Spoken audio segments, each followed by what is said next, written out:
Hi, we're back. Thanks for staying with us. I'm joined in studio now by Michael Mandaville. Now, Michael is a Hollywood producer. You might well know his name from the Taken series with Liam Neeson. Michael, thanks for joining us. I appreciate it. This is very exciting to be here on the Now, before we talk about what I brought you in here for, we have to Okay. talk about Taken because it's such a franchise, Sure. such an amazing set of movies. Tell us a little bit, maybe a little bit of background with it. Well, I received the script for the first Taken movie and from Luc Besson, and they wanted to do the show and this idea with Liam Neeson, which actually nobody ever thought, including Liam, I think, that he would be an action star. He was more of a drama actor, and primarily that was his focus. But I think he had a huge career resurgence with that. I think everybody kind of recognizes that. And it took off, and he was as surprised as anybody. Because here I am, 50-some years old, I'm an action guy. So, but he's such a nice man to work with.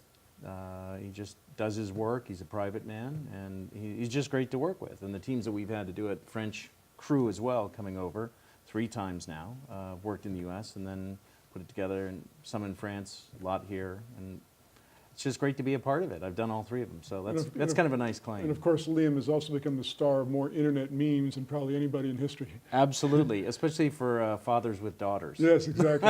I have a very special set of skills. I always wanted to ask him if he used that as a pickup line. That would work. But I think he'd have to be right in there.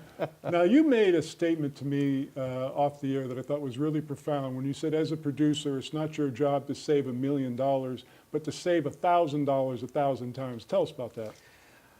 Well, the process, if you are cutting a budget and you're trying to save money, any major cut on the production is going to be through time, so you cut days on the movie, or a major location, or a major actor. And you say, well, you don't need that actor, we're not going to pay them as much. They won't be a star, they'll be a supporting actor. So you diminish their cost and importance. Other than that, you actually do have to get into the nitty-gritty and say, well, we're going to save money on this parking. We're going to save money here. We're going to not do this set and paint this kind of wall because we're not going to see that.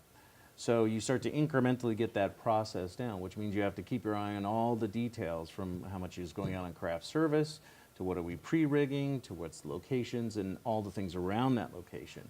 So it's really about the devil in the details. I mean, like most good businesses, I guess. Well, it's interesting because if you watch a movie from the 1940s, these closing credits last about 20 seconds. Now they last about 20 minutes. I mean, Oh, yeah. There's a lot of people that are working on these films. Especially if you get into ones that have visual effects. I've seen pages and pages, and the early visual effects would have 3, 4 people, 5 or something, because they're doing blue screen, green screen work, wire removal, something simple. Now they even have visual effects artists that do hair. That's all they do, and you'll have 5 of them. And then you'll have ones that just do fire, and ones that just do particles. And so each specialization, which looks really good, has made it more of a spectacle, but I always have to wonder if it's made it a better story.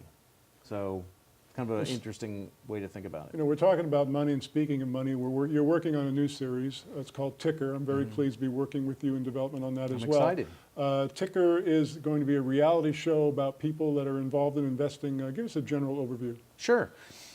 I was did a lot of investing on my own, and I always found that it was interesting to find out more and more knowledge about it, whether it's the arcane study of Japanese candlesticks, which I thought was amazing, its history, and all the other subtleties that are hard for people to grasp. Now the internet's here, of course we can actually reach and have more knowledge.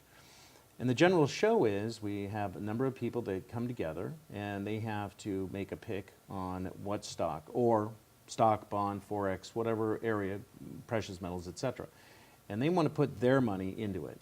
And then we're going to follow their analysis, and they have to be good at 2 things. 1, making some money, and number 2, good at analysis and explaining it so our viewers can learn.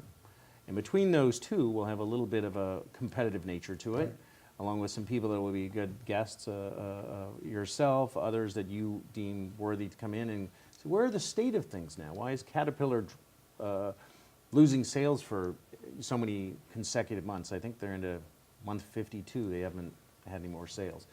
How does that impact building, which means that the commercial real estate is down, or other building? So is that a sector I short or not? So kind of an interesting insight. It's kind of a basket of ideas that I want to put out there. Well, it's kind of interesting because when the internet came along and all of a sudden we had online brokerage accounts in the late 90s, everybody had an online brokerage account. You'd go to a cocktail party or some kind of dinner party, and everybody was talking about this stock and this type of thing.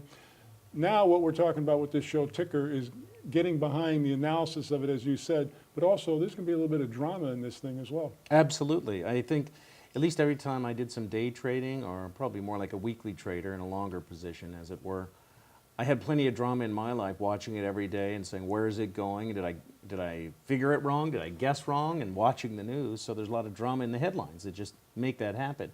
You have to deal with some self-doubt, and you have to deal with shoring up your confidence. The number one item, as far as I know, the skill set is money management. That's what everybody seems to come back to, because you're always going to have losses. Mm-hmm. So whenever I lose money, there's drama in my life, I'll tell you that. So. Once again, look for it on a TV screen near you very soon. The show is called Ticker. We're talking with Michael Mandaville. He's one of the producers of the program. Michael, pleasure. We look forward to that program becoming reality. Thanks so much for joining us. Thank you very much for having me. This is great. Thank you.